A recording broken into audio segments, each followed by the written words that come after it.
Welcome to Frank Talk. This is the third episode. I'm Albert Dadon. This series is brought to you by the Leadership Dialogue Institute.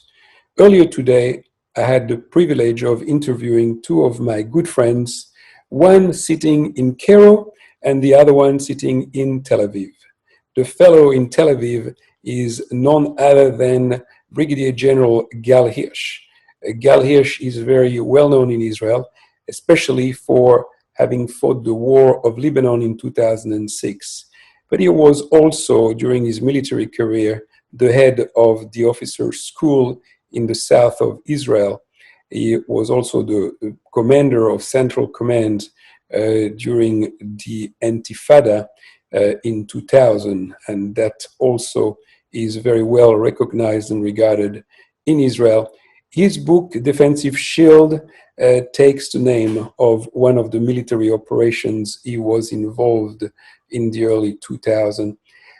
In Cairo, we have Tarek Heggy, a philosopher, an author. He has written too many books to count, all of quality, many, of course, in Arabic, and about 14 books in English that are readily available. The last few books, he concentrates on the political reform of Egypt. I had a fascinating time. I hope you do too. Enjoy. So I'd like to start with Tarek, because Tarek, we hear a lot about what's happening in the Arab world. It seems that the Arab world is having a good response to COVID-19. I would like to know, how is Egypt managing? Okay, the official numbers are 13,000 cases of coronavirus and 700 deaths. I have my doubt about the numbers. I do not mean that the authorities lie.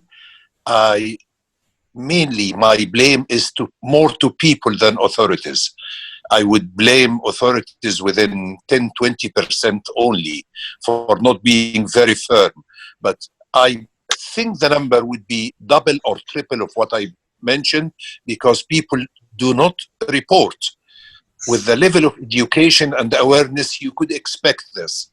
Look at people breaking the rules, gathering in streets. It is part of the culture that people believe if God wants you to be sick, you will be sick. If He doesn't want you to be sick, you won't be sick. So, but even if the numbers are double or triple, this doesn't put Egypt in the same group of Italy or Spain. It is much better. And is there some social distancing happening in Egypt? Are people, for instance, going to the mosques still? How is that working? This is exactly what I meant when I said my blame is mainly to the lack of awareness of people. People are aware of these rules, but they don't follow. I think 10 to 20% of the population do follow these rules, but the rest are leaving it to God, as they say. So you see people getting together very close to each other without the masks. And I see horrible numbers. And I say it is, if the numbers are triple of what has been announced, it is still a miracle that it is only that low. But the answer to your question is no, they don't abide by the rule. Yeah, fair enough. Gal, in Israel, I believe that the army was called, especially a general in reserves like yourself, was called to oversee logistics in some cities. The Israeli government formed quite quickly. It's a type of task force under the direct command of the Israeli Prime Minister Netanyahu that used the National Security Council as his staff, and actually he ordered each one of the entities in Israel, I mean organization, it can be Mossad, it can be Secret Services, it can be the Israel Defense Forces, it can be Health Ministry, it can be Interior Ministry.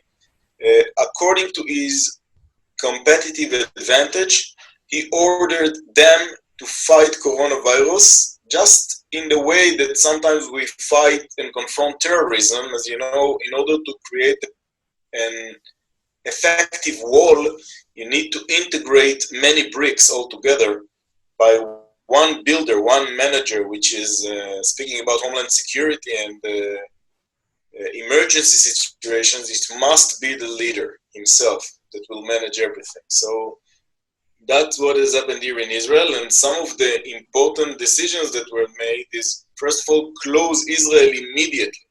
Close Israel means shut down, no one enters via Ben Gurion Airport, everything is completely closed. Specific flights that had the approval to come had to go into isolation for 14 days, each one of the passengers. It's by the law. Everything was shut down, schools, businesses, everything. In a minute, we've arrived to 1.2 million unemployees, which is huge in Israeli numbers. It is actually almost 25% of the market of people that are unemployed, when in Israel there is no unemployment. Usually it's only frictional. We have 3.4% unemployment in daily basis usually, and this time we jumped immediately to 25%, and it causes right now a lot of problems, and I used to describe it as a black swan situation. Actually, you know, an unbelievable surprise, mega crisis that affects all our life, starts with health crisis and acts like a snowball with chain reaction into economy, social problems. It can arrive to criminality. Who knows what's going to happen under a type of miscalculation in black swan event. Speaking about the numbers, the figures, actually in the last few days there are almost not new infections. Israel is quite safe. I think it was graded as the first in the world in being safe under coronavirus. But we are working very hard to be well prepared for second wave. And we are afraid that that's what's going to happen. Last point is the way that we acted in order to prepare our health system and to cope with problems like you, Tarek, described. You know, people that believe in Allah, that He will actually solve all the problems, and if He wants, we'll be infected, and if not, we won't. That is exactly what has happened here in Israel, when 80% of infections has happened in the ultra-Orthodox religious societies. No, usually it is the people that are believers. The density in these communities is huge. You can find in one family 14, 15 people in a family in small flats and accommodations. And when one is infected, the rest are infected, and the rest of the building is infected, and then the neighborhood is infected. So this was identified very quickly by the government, and I found myself as a volunteer general jumping to manage one of the ultra-Orthodox cities next to the mayor. Actually, there is a mayor, but next to the mayor there is an Israeli IDF general that actually is bringing military terminology, a lot of connectivities and capability to cope with uncertainty and with mega crisis. And after 5 weeks of hard work, we can successfully actually inform that there are no new infections in the ultra-Orthodox cities, which is big success. The ultra-Orthodox cities like Bnei Brak, Beitar Ilit, Modi'in Ilit, Elad, the city that I had to manage. The ultra-Orthodox cities has been found and identified as what we call red dots. When your city is a red dot and it flashes in red, it means these are cities that cause emergency situations, and you must isolate it and solve the problem. And what I had to deal with is with mainly 4 main trajectories in coping against it. I've identified 4 efforts and had to transform my military language and terminology into civil type of district council.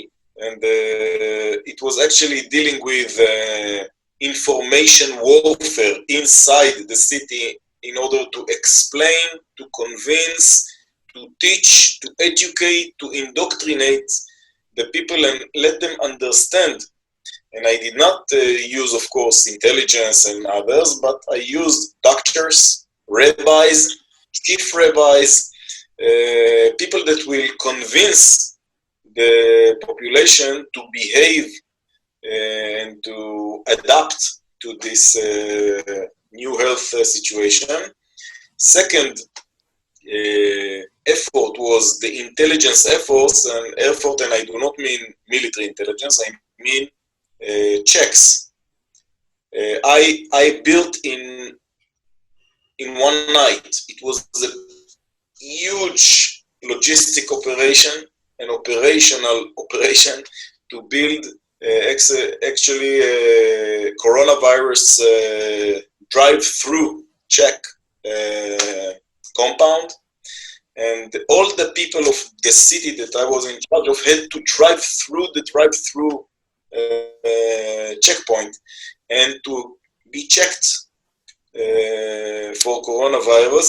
This was the way that I could understand what is really the situation, in which neighborhoods there are infections, which families, and be able to find centers of gravity and to cope with it. And the third effort was actually enforcement, law enforcement. Actually enforcing the people and forcing them to stay at home. I used the police, and I used actually a type of drones that were above the city 24/7 in order to make sure that nobody is leaving home. And when I have identified that someone is leaving home, actually we sent immediately interception police force to go and put them at home or to punish them. So that was the third main effort. And the last effort was the logistics one, because people were not working. They had to eat. They had to be treated by doctors, to make sure that they will have the right logistic support. So first of all, we took all the families that we have identified as infected families and took them with special vehicles to special hotels, and they had to stay in hotel, which is an isolated hotel. And some of the people liked it because they are going to hotel, and some of the people did not. But they had to go there, and to the rest of the people in the city, we had to supply food. Now think about it logistically. I mean, to supply dozens of tons of food to people. I mean, hot meals. I mean, medical services directly to the people's home. It was a huge logistic effort, and that's what I had to deal according to military terminology and military protocols in order to be successful and not to find in the morning an old person dead at home. Yeah. That was my nightmare. Are you aware, by the way, if there is any cooperation between Egypt and Israel on the coronavirus front? Yes, there was. Israel helped and supported in a few ways Egypt, and of course there is the flow of information between both nations. Tarek, the situation in Egypt, we all know, of course, about the Arab Spring and what happened there. I recall that you yourself, you had a bit of an issue with what happened there at the time, because apparently freedom of speech was no more, and that forced you to go and live in London for a while. But what is the situation now there? The situation, and I hope I portray it well, is as such. More and more Egyptians are grateful to the change that happened on the 3rd of July 2013, i.e. to put an end to the Muslim Brothers rule. This is a very critical subject because if you think of it as a European, you will give a priority to the notion of democracy. If you look at it from the local standpoint, you will say, look at Iraq, look at Syria, look at Yemen, look at Libya, and tell me, is it a very good situation over there? I am of the opinion that if you have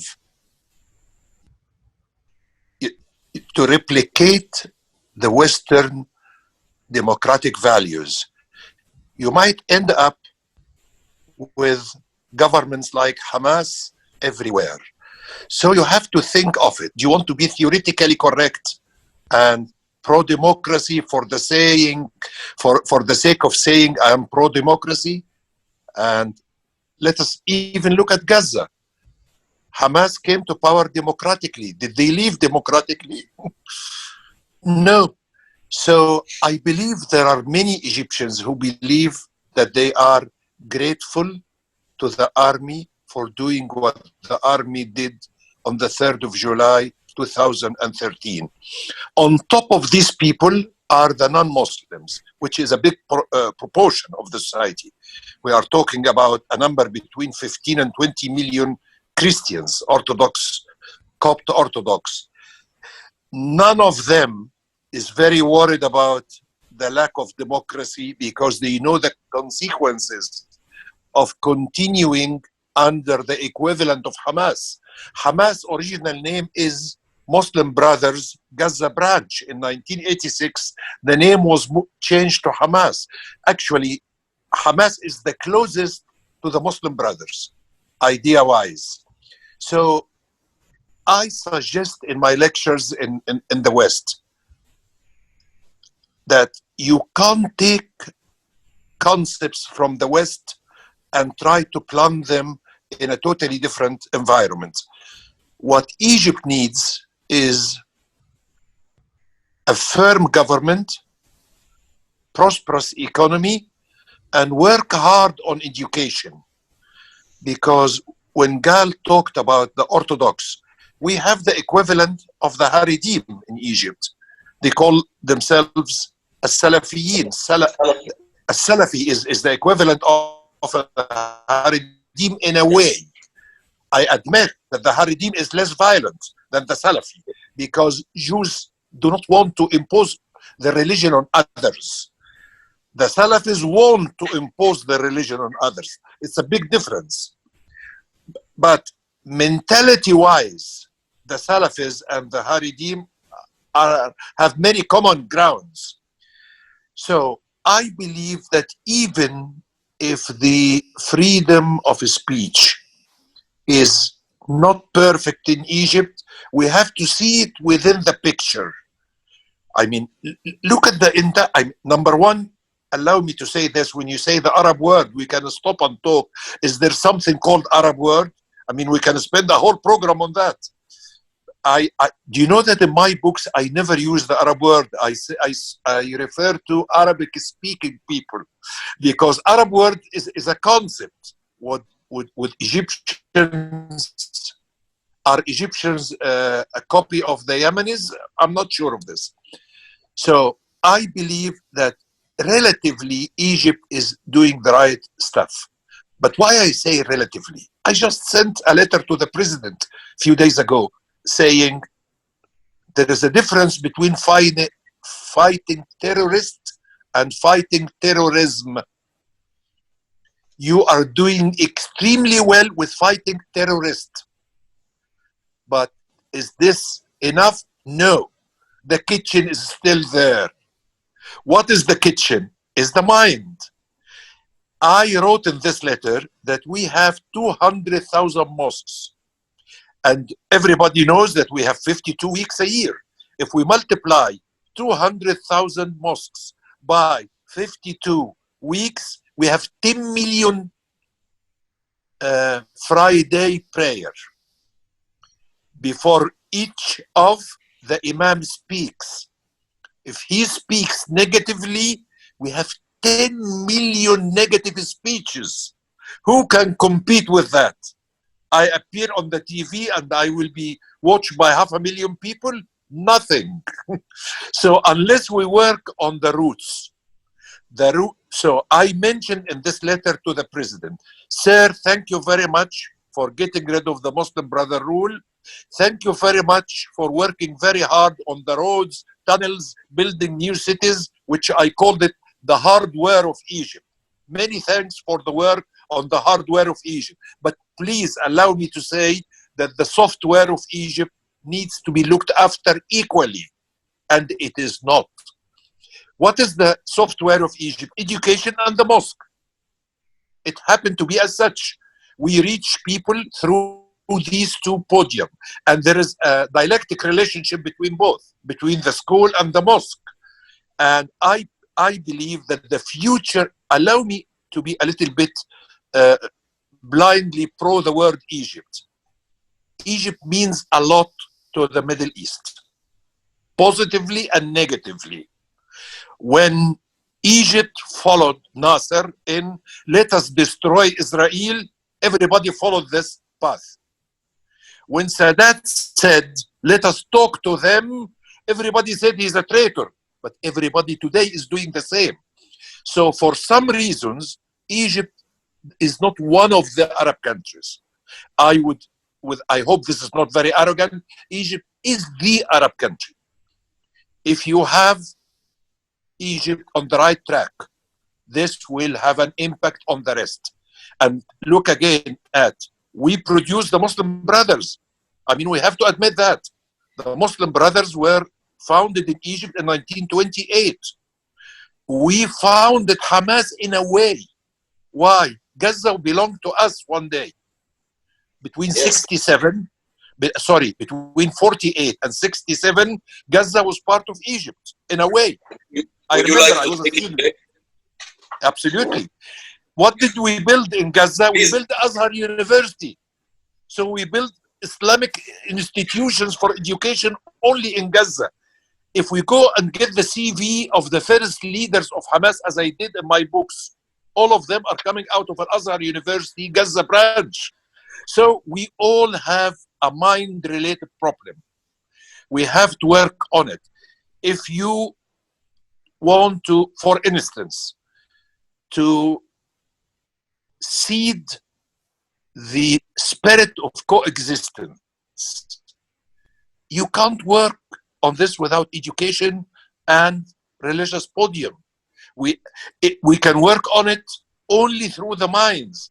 And I believe that Egyptians today are fed up of Arabs more than any time before. They do realize that Palestinians came in January and February 2011, invaded the prisons, and freed the Muslim Brothers. This is a fact of life. Hamas people invaded our prisons, and they freed someone like Morsi per person. And I have no problem with the limitation of freedom of speech. I know that you, Albert, you might be angry of me for saying this, but this is a different part of the world.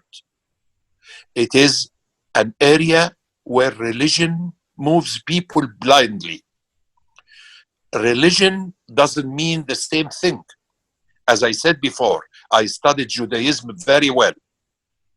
I keep saying to people, tell me, do you believe the Jews want to force others to become Jews? People don't know that. And the answer is no, they don't. They are not interested in this. They just don't want you to come to be a Jew. Yes. But this is also a very good thing.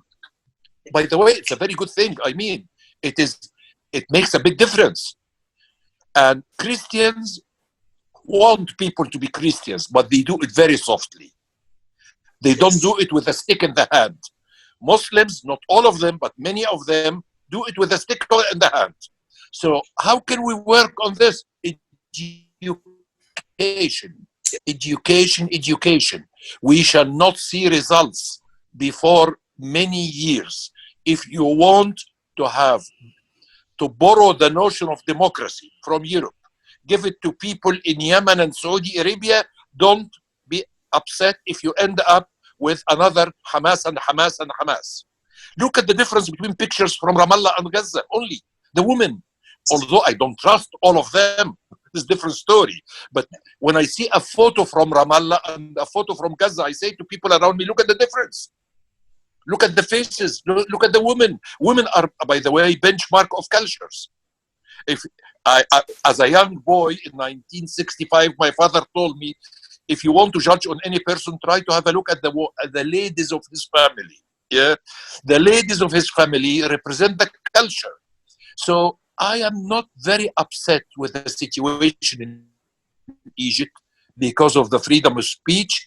I am partially upset because we are after the terrorists in Sinai, but we are not equally after those who taught them in the mosques. And again, I will conclude with the following. 10 million Friday speeches can make much worse than the Nazi, but can also make much better people.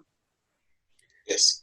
Tarek, you have, as you said, 10 million Fridays, so that means that the Muslim Brothers and the current must still be there. How does the Egyptian army control this? I mean, when there was an uprising, how did you understand that the army didn't do anything during the uprising? They didn't try to protect Mubarak. Mubarak resigned. Maybe they did protect him because he stayed alive until a natural death, but they allowed the popular uprising, and it's only much later that they came and did what they did. So today, how are they able to control, because after all, there is what, 80 million Egyptians? How are they able to control this very vast population? 105 million, my friend. Okay. 105 million. Okay, I've got figures. 95 inside the country and 10 million outside the country. As someone who was very interested to study Israel, the Israeli army is a phenomenon on its own. This doesn't mean anything positive or negative. I'm just describing. The Israeli army is a unique phenomenon. But also the Egyptian army is a unique phenomenon in a different way. The Egyptian army doesn't belong to a sect. Like in Syria, the leaders were from the Alawite group. Yes. We don't have the Shia-Sunni problem. The only problem that we have to look after it is the Copt Muslim. And we have to be very fair and say the Copts have been very tolerant. And they love Egypt. The name of Egypt comes from their name. The word Copt is very similar to the word Egypt or Egypt in German, yeah? So again, back to your very good question. The army did not support Mubarak to stay. Yes. They left him to fall. Yes. Why? Because if this didn't happen, the next president would have been from outside the army, Gamal Mubarak. Yes. Which would have been a change, a fundamental change to the scene since 1952. So when the tanks came with the word Yasqut Mubarak to fall down, it was written on the tanks. We have to understand immediately the message was, Mubarak, please go. But remember the difference between Egyptian and Iraqis. When we got rid of our king, we saluted him. And he left as a monarch. When the Iraqis ended the monarchy, they cut him into pieces. King Faisal of Iraq on the 14th of July, 58, was literally cut into pieces. The same. Mubarak left the same way Farouk left. which is, and look at his funeral. They found a way to have a military funeral to him. Whether we like it or not, these are realities. The army wouldn't have buried Mubarak as an incognito. He was the head of the Air Force. He was your Ezer Weizmann in 1967. He was Ezer Weizmann of Egypt in 1973. So the army plays a very important role. Without the army, Egypt would have been Syria. The army is the secret. Let me say very few things. In 1805, so I go very far away, Muhammad Ali started to rule Egypt.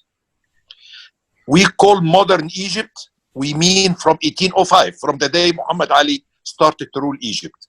He invited Saint-Simon, Société Saint-Simon, and you are familiar with this with your Moroccan and French background. They were his advisors. He told them that he doesn't believe that Egyptians are very patriotic. They told him because they don't have an army. So they were relying on the Turks before 1805. He built the Egyptian army to make the Egyptian farmers patriotic. Very deep thinking. We started to have an army for the first time after 2,000 years with Muhammad Ali. It is the spine of nationalism, the army.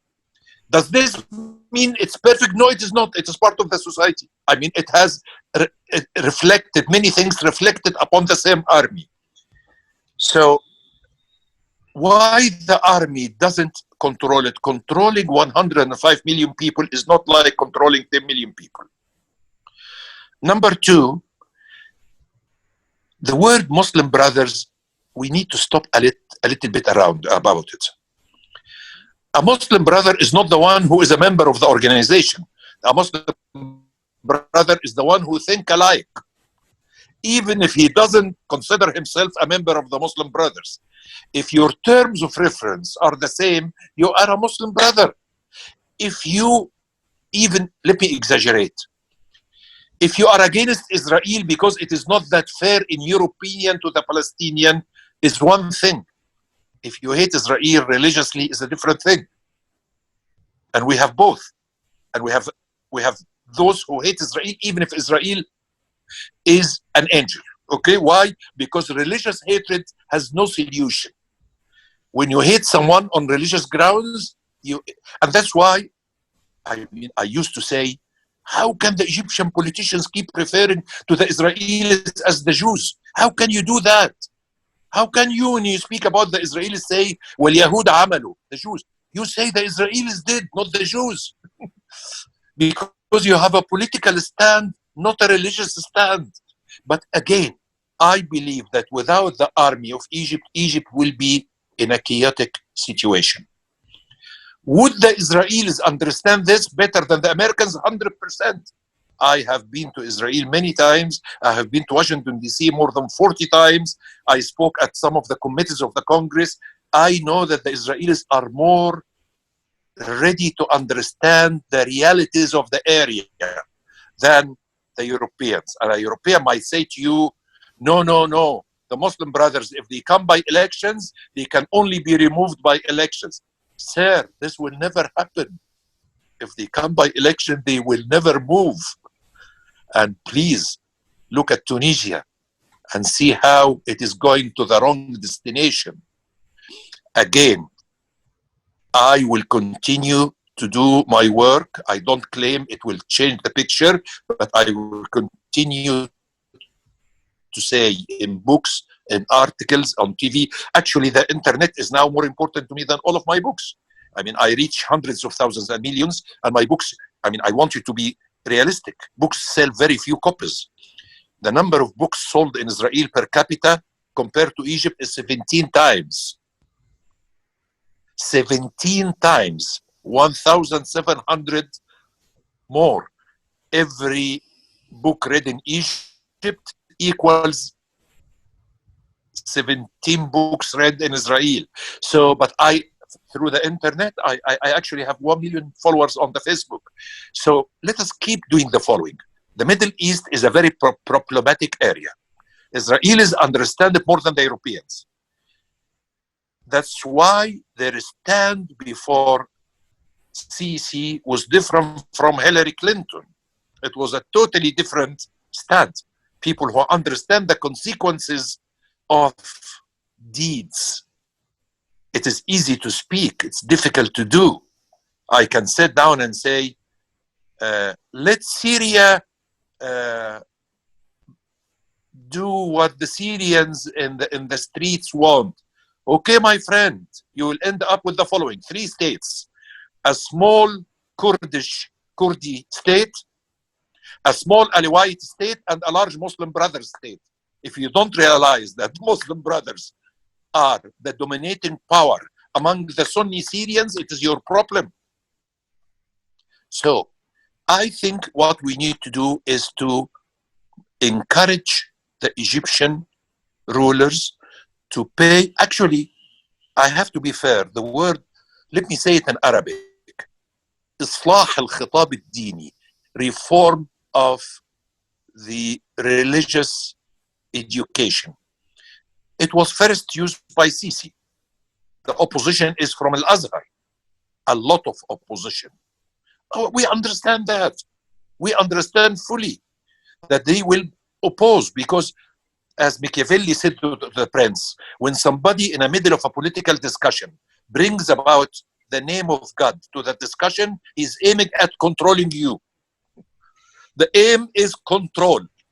So again, we have a relatively good situation in Egypt, only compared not to Norway and Sweden, compared to Syria and Yemen and Libya. I'm very worried about Libya, extremely worried. Why? It is not Egypt. People there, they don't believe that they belong to the same country. The East and the West are different. And people are working on this difference. We have to thank God we don't have this in Egypt fully. Unless we continue to ignore the problems of the Egyptian Christians to the extent of them exploding, which I don't see it happening. We Muslims of Egypt are very lucky to have the Christians of Egypt. They are much tolerant than us, 10 times more than us. And they are not even like the Christians of Lebanon. Look at Samir Gaga and these people, what they did to each other. We never had the equivalent of, I know that my friend in Israel will be surprised of my pronunciation to Gaga. Let me say him his way. Samir Jaja is a phenomenon that Egypt never had. So let us work on the givens that Egyptians didn't do with Farouk what the Iraqis did with Faisal. They didn't do with Mubarak what the Syrians could do with Bashar al-Assad. Let us work on the fact that these people are a good material for coexistence if you do the homework. Work on the coexistence through education and religious education.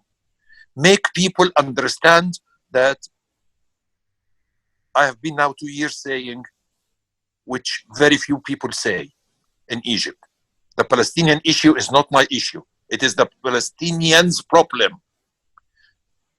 And if I make it my #1 problem, I'm not a good Egyptian, by the way. It cannot be. It must be forced on me to say my main problem is the Palestinian problem. How would you believe me if I say this to you? You will say to me, you are not a good Egyptian. The maximum I can accept that it is your second problem, not your first problem. Your first problem is Egypt. To be a good society, safe society, peaceful society, prosperous society. So, but are more Egyptians accepting this? Believe me, yes. Apart from the true Muslim brothers, Egyptians do not want to follow up what's happening between the Palestinians and the Israelis. I mean, it is a headache that we lived with since 1948. I'm not sure that the Palestinians themselves know what they want.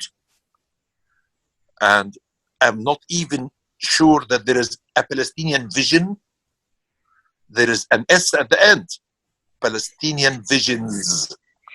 And this will open hell to us, the S at the end, because we go from let us live with the Israelis and let us burn the Israelis.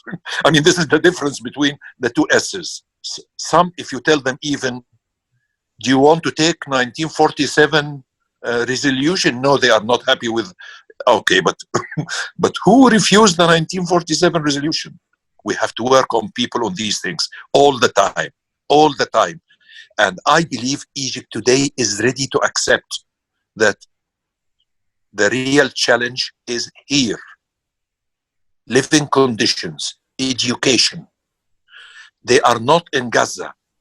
Actually, I believe that I don't have data, but I expect like 75% of the Egyptians to say, if we have a wall between us and Gaza, like the wall on the other side, and if the wall is not only above surface, is above surface and underneath, we will be happier. Because we saw a lot about the tunnels, or because of the tunnels. We saw only harm.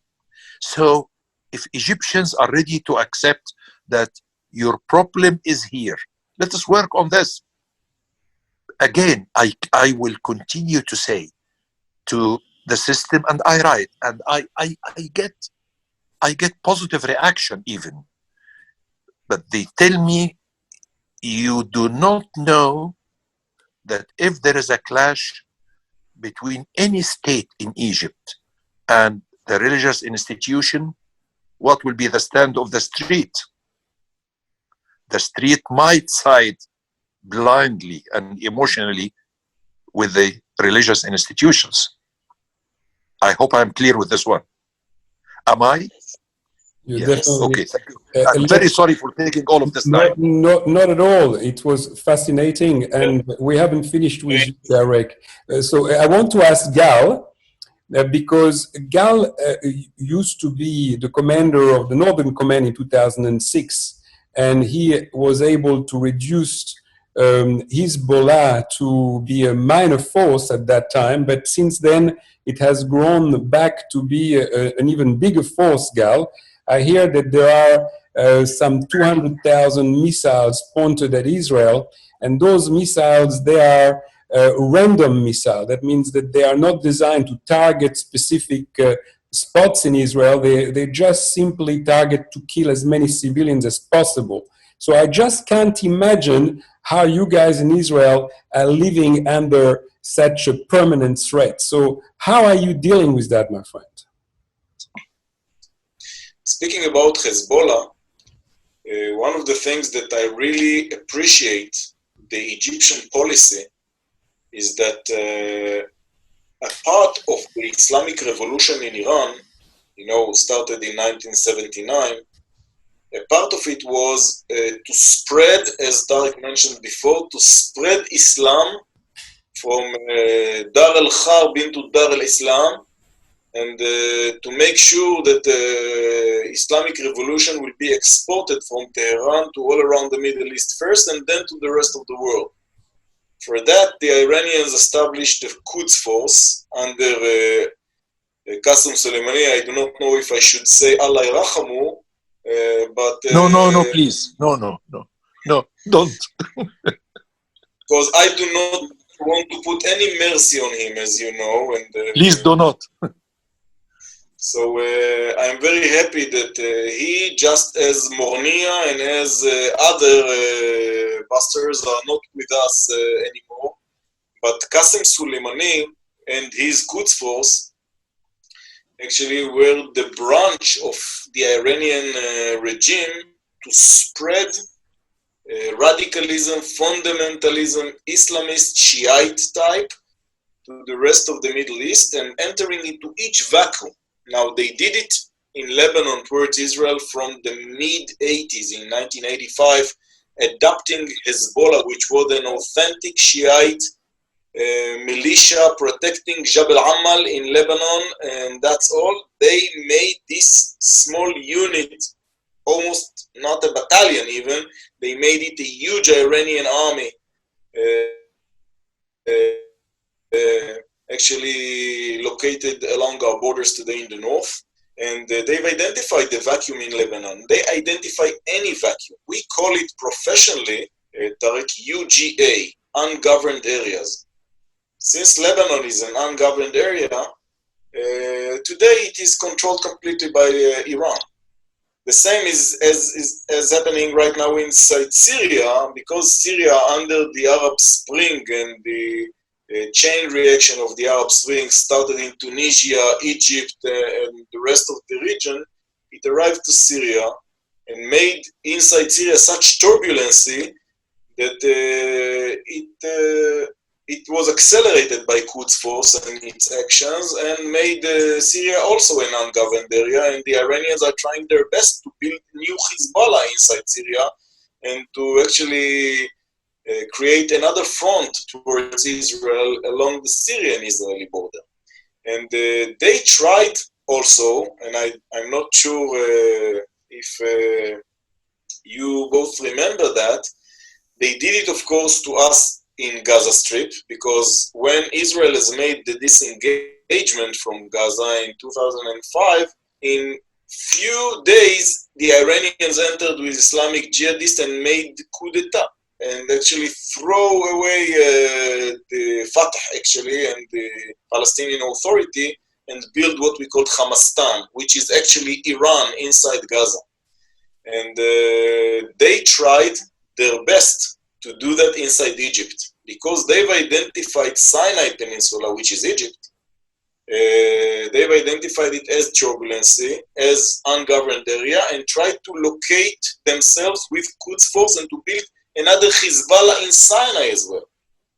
And they did not succeed, mainly because of your government's decision to fight against this effort of Hezbollah, and you did not let them enter. Unfortunately, the Arab Spring created such instability and weakness in this region that helped Daesh, under the name of Ansar Bayt al-Maqdas, to live inside Sinai and to spread the radical Islamist ideology among the Bedouin tribes in Sinai, and among other groups that helps to spread radicalism and terrorism that hurts today a lot Egyptian soldiers and other civilians. And we've heard all what has happened in northern Sinai, etc., including in the last few weeks. So I think that the Iranian efforts to surround Israel, mainly Israel, or any moderate state, it can be Israel, it can be Egypt, it can be Saudi Arabia. You see what they are doing in Yemen. They actually, the Iranians adopted the Houthis in Yemen. They made them a type of Hezbollah with training by Hezbollah instructors inside Yemen, and they attack Saudi Arabia, which is a part of the moderate forces in the Middle East. And actually, there is quite mutual interest between Israel, Saudi Arabia, and Egypt today to throw away and to fight against the radicalism and the Iranian efforts to infiltrate inside our nations. So we share the same interests today, which is a great opportunity for the future. Now, when you ask, Albert, how do we live when there are hundreds of thousands of missiles and rockets, not precise yet, but they are working on making it precise. What other choice do we have? As you know, we had to develop our multi-layer defense systems that is known as Iron Dome, as David Sling, and as Arrow and Arrow 3, the systems that protects us from rockets and missiles.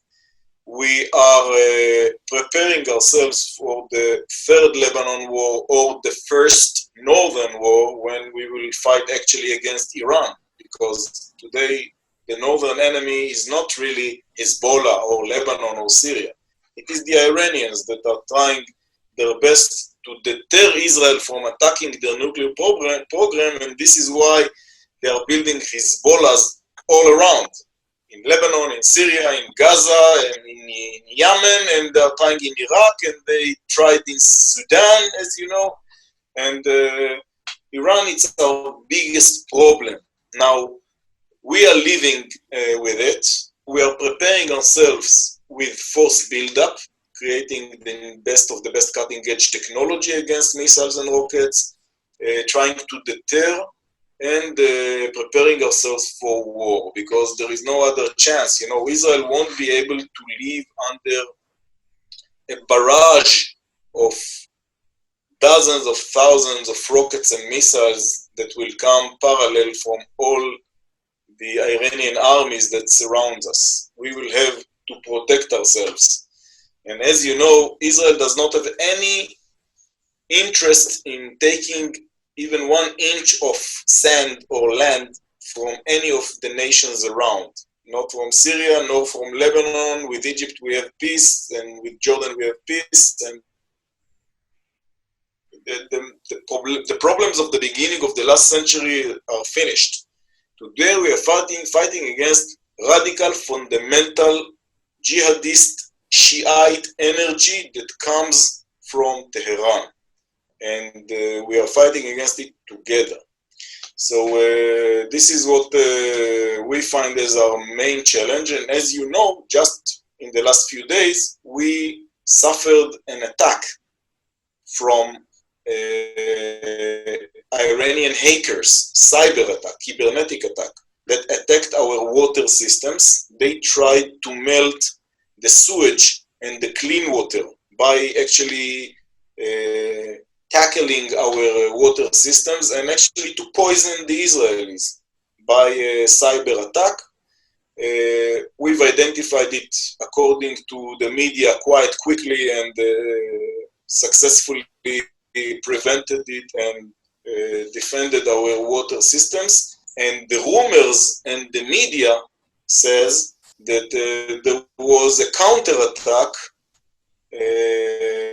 from Israel into Bandar Abbas port, and actually the Bandar Abbas naval port was shut down, which is the main Iranian port, was shut down by Israeli cybernetic attack, which was a counterattack after what they tried to do to our water systems. So the war today, it is standoff war, it is shadow war, it is shadow attacks, it is proxy attacks, as the Iranians are claiming that they are not the one that attacked the oil systems in Saudi Arabia, it is the Houthis.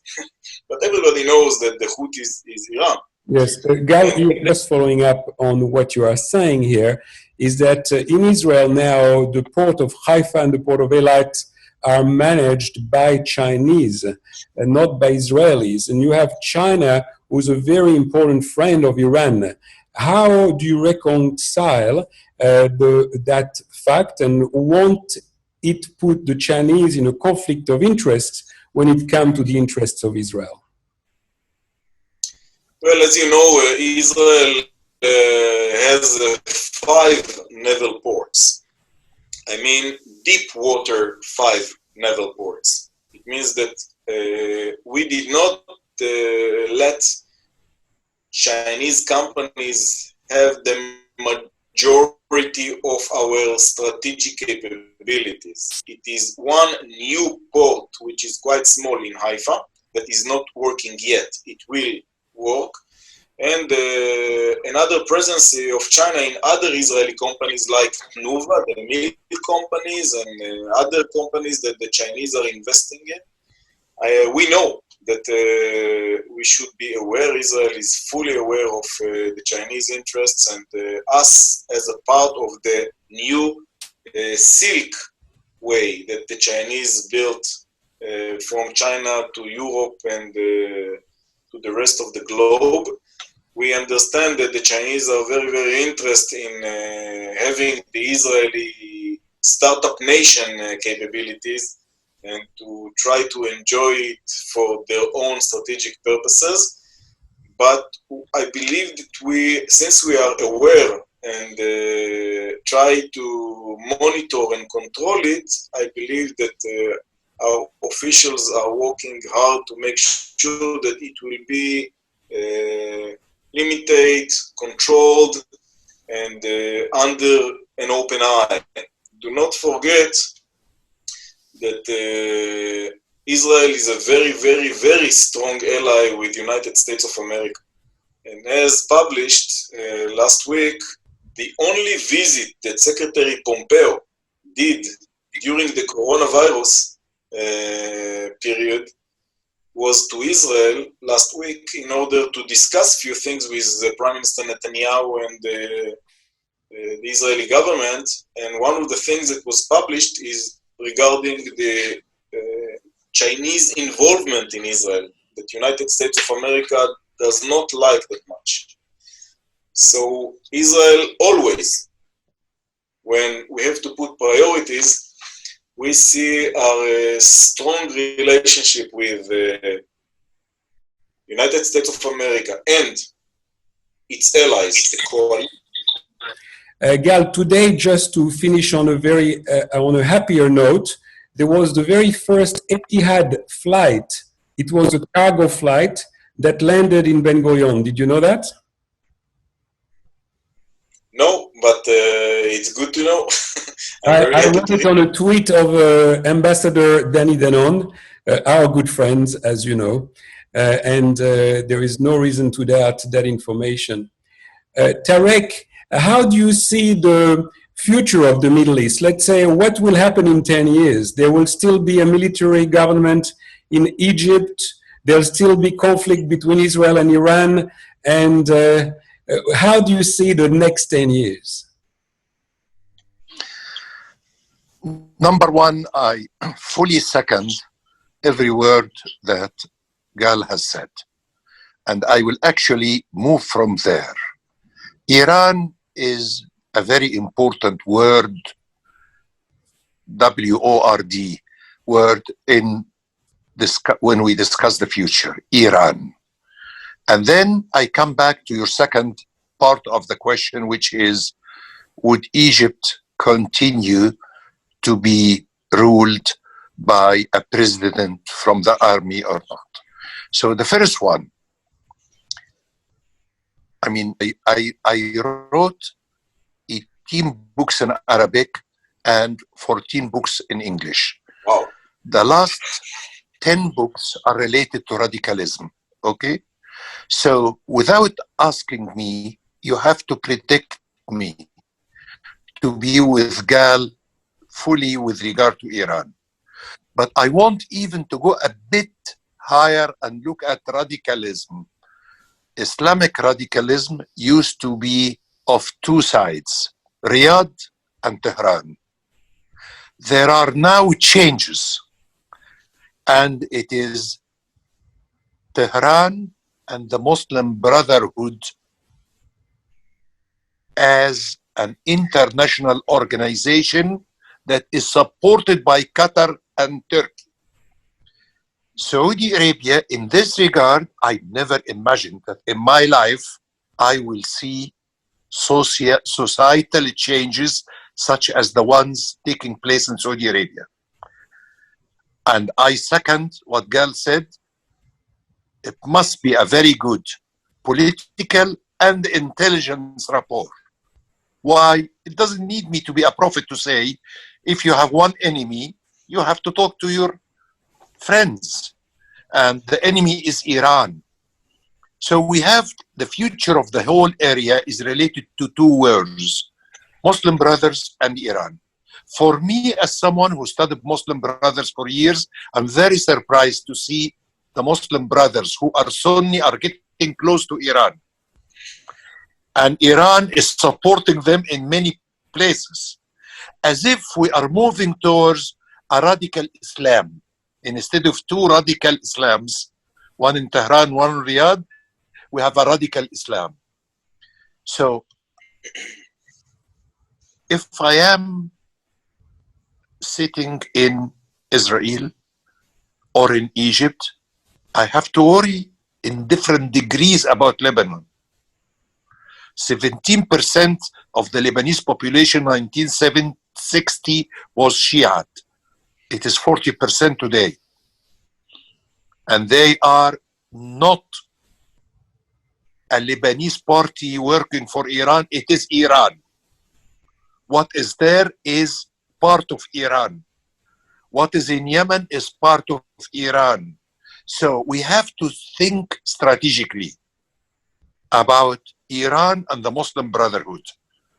Does the West do this well? No. Look at the difference between USA and the Europeans with regard to Iran. So, and I mean, Europe will make me crazy sometimes when I go and speak at some of the parliaments, like in Italy and the House of Lords and the House of Commons, and I hear the same word. Muslim brothers have abandoned the use of violence. I say, gentlemen, you have no clue. You have no clue. Somebody else is doing it. By proxy, as you said, Gal. Yeah, I mean, the Muslim brothers can sit down in the form of Ghanouchi and talk about democracy. But somebody is doing the job. Yes. The job is still being done by proxy, by somebody else. Yes. So your enemy is radical Islam. When you look into radical Islam, you find two areas: the Muslim Brothers and Iran. There will be a war with Iran one day. There is no doubt about it, unless there is a change of regime. There is no doubt about it. Iran since 79 is acting as an imperial force. Is there any doubt that they have imperial dreams? Can anybody argue about this? They had imperial dreams in Egypt in 2011. We had people from Hezbollah on the Egyptian soil helping the Muslim brothers in January and February 2011. So we have to be strategically clear. We have a problem called Iran. We have a problem called the Muslim brothers. How can we continue to deal with Qatar and Turkey the way the West is doing?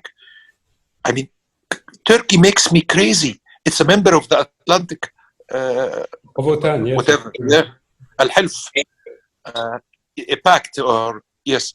So Iran, today there is a war in Libya that Turkey is a member of. So again, we have to sort out what are we going to do with Islamic radicalism in the two forms. And when I say the two forms, I understand that the two forms are getting into a partnership. Let me explain one thing. I met the ruler of Qatar, and I met President Putin, and I will mention why I am mentioning this. With the ruler of Qatar, I said to him in the first meeting, alone with him and his wife at the Wajba Palace in Qatar, I said, everybody is here, sir. The Israelis are here. There was a representative office at the time. Yes. The Iranians are here. The Arab League is here. The Americans are here. There is an American military base. What is this? Exactly.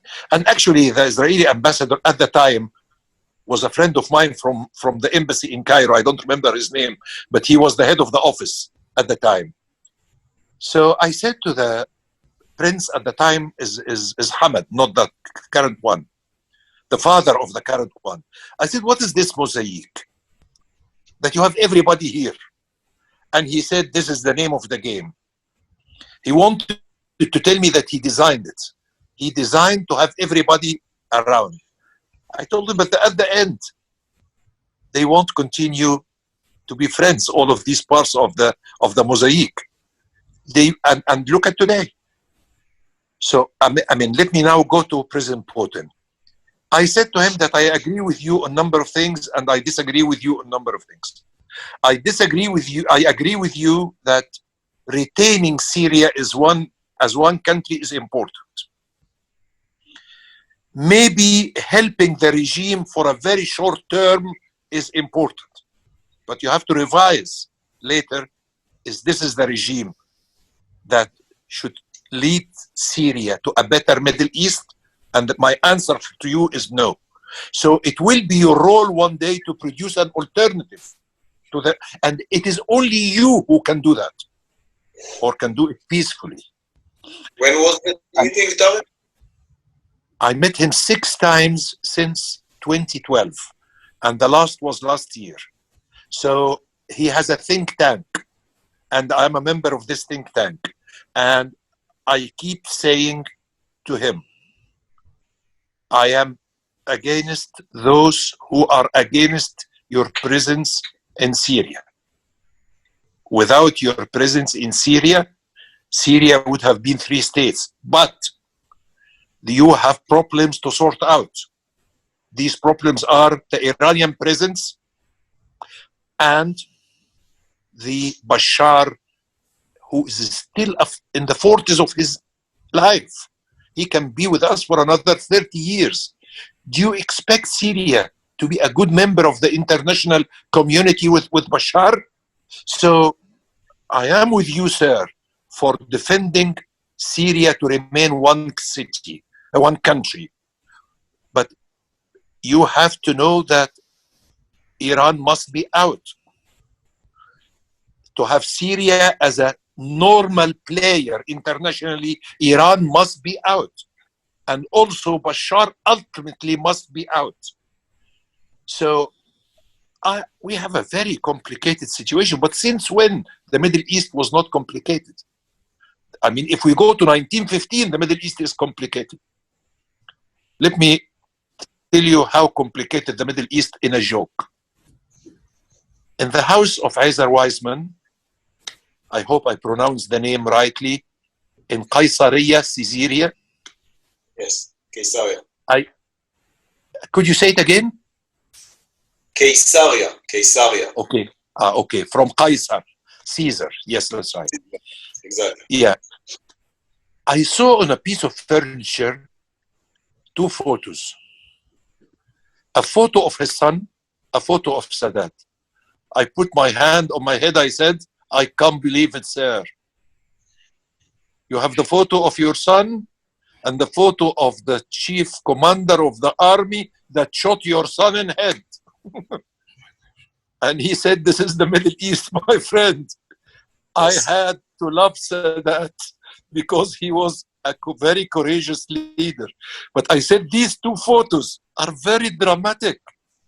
Do you know, Albert, the son was shot at the head from the other side of the canal by Egyptian sniper. And then he eventually died. But still, Ezer Weizmann couldn't prevented himself from seeing the genius of Sadat. So the Middle East is extremely complicated. Why the hell did we produce 3 religions? I never knew why. But we produced 3 religions, and we produced problems, we produced conflicts. Do we have to live with it? Israel has a major problem with Hezbollah, and whether you did a good job or not in 2006, I think you did. But the other side was declaring triumph.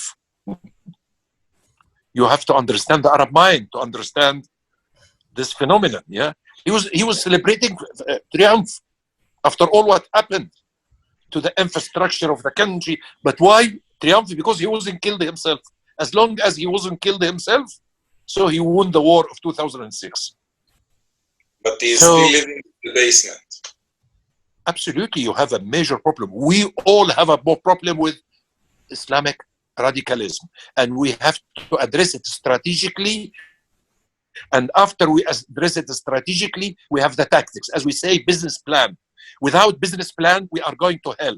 We have to have a business plan. What are we going to do with the Muslim brothers who are financed by Qatar and by Turkey? And meanwhile, Qatar is very close to the Americans, and Turkey is part of the European whatever. I mean, it's a mess. So go back to Egypt. Maybe I shock you. Me, as someone who was born 1950, my children who were born in the 80s will live and die with a president in Egypt from the army. Don't say that I like it or I don't like it. This is not what I'm saying. I'm telling you a piece of information, a fact. I will die and my children will die with the president of Egypt from a military background. Don't mix my statement with liking and disliking. It has nothing to do with liking and disliking. I'm just saying to you that this will be the case. The alternative is much worse. Yes. And we can work under this and make some development and let the development bring the change afterwards. When you, I mean, look at one of the things, sorry if to interrupt you, is that this is one of the things that President Barack Obama did not understand when he came to Cairo to make his speech, and actually asked the Egyptians to dismantle its culture and its structure, and actually put the seeds for the Arab Spring in Egypt and to create the turbulence, because Egypt is controlled by different type of culture, and the Egyptian people, as I learned it along the years, admire the military and the Egyptian army. And the people understand that this is really, as you taught me earlier, this is something that unified the Egyptians and give equal 100%. opportunity to the people that are falahis or that comes from the city. Completely correct. Albert, we might agree that Obama educationally is one of the most educated presidents of the United States of America. This didn't produce good policies. To the contrary, I think that Trump is the reaction to Obama. The society in America went from an extreme to the other, and I agree to the move. Because you got a sort of a leftist, well-educated person who doesn't understand the word. I was in Cairo University when he came, and the minute he entered the room and said "Assalamu alaikum" in a theatric way, I understood his motive. He wanted to play with this emotional side with people. But Hillary Clinton was a disaster. She used to come to Egypt only to meet the Muslim Brotherhood leadership. She believed in them.